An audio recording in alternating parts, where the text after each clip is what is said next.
السلام علیکم ورحمۃ اللہ وبرکاتہ۔ الحمد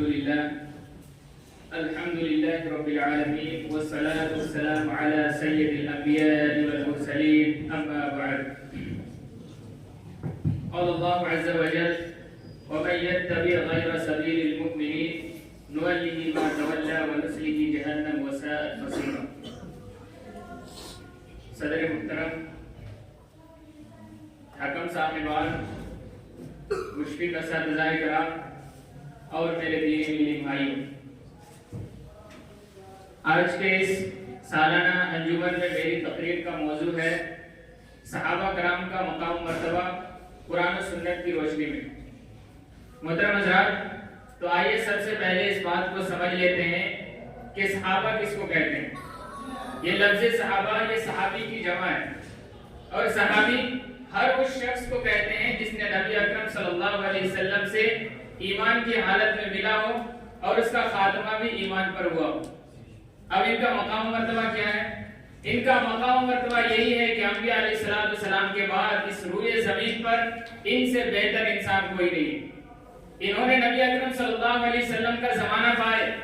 انہوں نے نبی اکرم صلی اللہ علیہ وسلم پر ایمان لے کر کے آئے، مصیبتوں میں، پریشانیوں میں، ہر غم میں، ہر لمحہ انہوں نے نبی اکرم صلی اللہ علیہ وسلم کا ساتھ دیا، اور دین اسلام کے لیے انہوں نے ایسی قربانیاں پیش کی کہ آج کا ایک تاریخ پڑھنے والا انسان حیران ہو جاتا ہے۔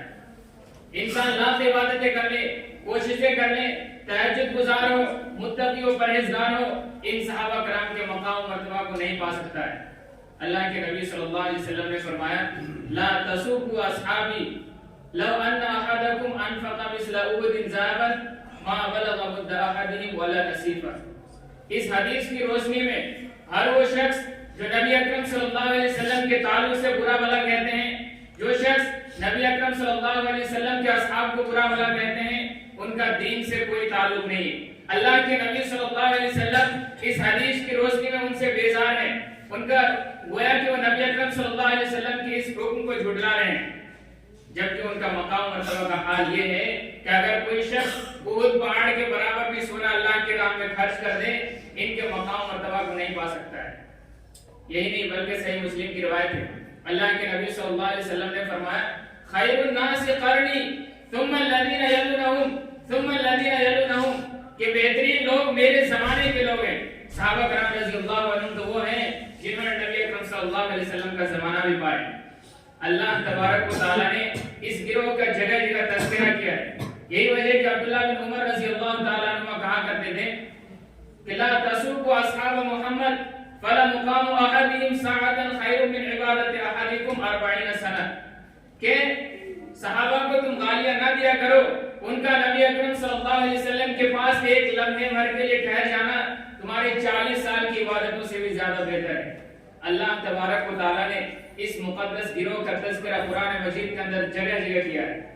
اللہ تبارک و تعالیٰ نے اس گروہ کو دنیا میں ہی جنت کی بشارت سنائی ہے۔ اللہ تبارک و تعالیٰ نے قرآن مجید کے اندر ارشاد فرمایا: والسابقون الاولون من المہاجرین والانصار والذین اتبعوهم بإحسان رضی اللہ عنہم ورضوا عنہ وأعد لهم جنات تجری من تحتها الانہار وذلک الفوز العظیم۔ اللہ تبارک و تعالیٰ نے اس آیت کریمہ کے اندر 3 گروہوں کا تذکرہ کیا، اور 3 گروہوں کا تذکرہ کرنے کے بعد اللہ تبارک و تعالیٰ نے ان کو 2 خوشخبریاں سنائی۔ سب سے پہلی خوشخبری یہ سنائی کہ اللہ تبارک و تعالیٰ ان سے راضی ہو گیا، اور یہ بھی ان سے راضی ہو گئے،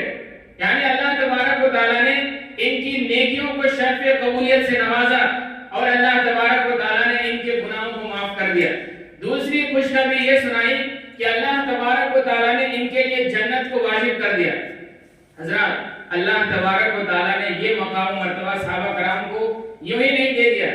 بلکہ اللہ تبارک و تعالیٰ نے ان کے دلوں کا امتحان لیا، ان کو جانچا پرکھا، جس میں یہ تمام کے تمام صحابہ کامیاب رہے۔ اللہ تبارک و تعالیٰ نے اس کا تذکرہ کرتے ہوئے قرآن مجید کے اندر فرمایا: اولئک الذین امتحن اللہ قلوبهم للتقوی، کہ اللہ تبارک و تعالیٰ نے اس مقدس گروہ کا تقوی کی بنیاد پر امتحان لیا، جس میں یہ تمام کے تمام صحابہ کامیاب رہے۔ اسی بنیاد پر حافظ ابن کثیر رحمۃ اللہ علیہ نے لکھا ہے کہ الصحابۃ کلہم عدل عند اہل سنہ، کہ تمام کے تمام صحابہ اہل سنت والجماعت پر کوئی جگہ نہیں۔ قرآن مجید جو دنیا کا سب سے مقدس کتاب ہے، ان کو ہم تو صرف قرآن مجید پڑھتے ہیں، صحابہ کرام رضی اللہ عنہم یہ بھی جانتے تھے کہ قرآن مجید کی کون سی سورت، کون سی آیت کس موقع پر اتری۔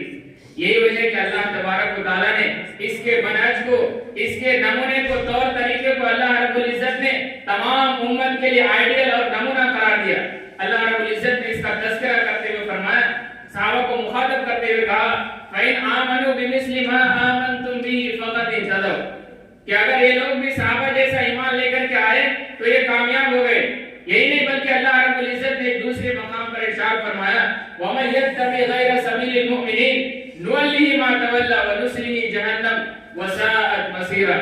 کہ کوئی شخص اگر ان صحابہ کے راستے کو چھوڑ کر کوئی دوسرا راستہ اپناتا ہے تو ایسی صورت میں اس شخص کو ہم ادھر ہی چلائیں گے جدھر وہ چلے گا، لیکن اس کا انجام یہ ہوگا کہ نُصْلِهِ جَهَنَّمَ، کہ ہم اس کو جہنم میں داخل کر دیں گے۔ محترم حضرات، یہ جو شریعت ہمیں ملی ہے یہ انہی صحابہ کے واسطے سے ملی ہے۔ اگر ہم ان صحابہ کرام کو گالیاں دیں، ان کو برا بھلا کہیں تو یہ سوچیں ہماری پوری کی پوری شریعت شک کے دائرے میں آ جائے گی۔ محترم حضرات، یہ مقام مرتبہ اللہ رب العزت نے خود دیا ہے، خود اللہ تبارک و تعالیٰ نے اس گروہ کو نبی اکرم صلی اللہ علیہ وسلم کی صحبت کے لیے چن لیا۔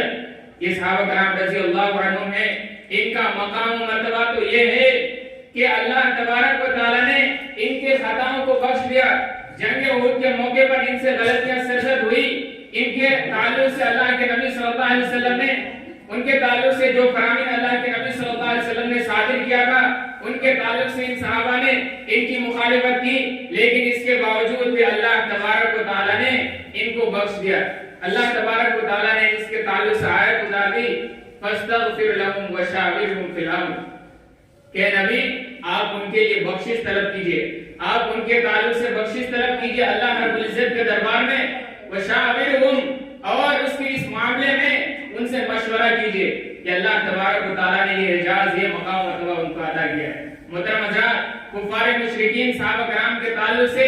تنقیدیں کیا کرتے تھے، ان کے تعلق سے مختلف طرح کی چیزیں کہا کرتے تھے، ان کو بیوقوف کہا، لیکن اللہ رب العزت نے اس کا فوراً جواب دیتے ہوئے کہا کہ یہ بیوقوف نہیں ہے بلکہ بیوقوف وہ ہیں جو ان صحابہ کو بیوقوف کہتے ہیں۔ تو ایسی صورت میں ہمیں اور آپ کو چاہیے کہ ہم اپنی زبان گندی کرنے سے پہلے ہم صحابہ کرام رضی اللہ عنہم کے مقام مرتبہ کو سمجھیں، ان کی زندگی کو پڑھیں۔ ہمیں چاہیے کہ ہم صحابہ کرام رضی اللہ عنہم کا تذکرہ جب بھی ہمارے سامنے سے گزرے،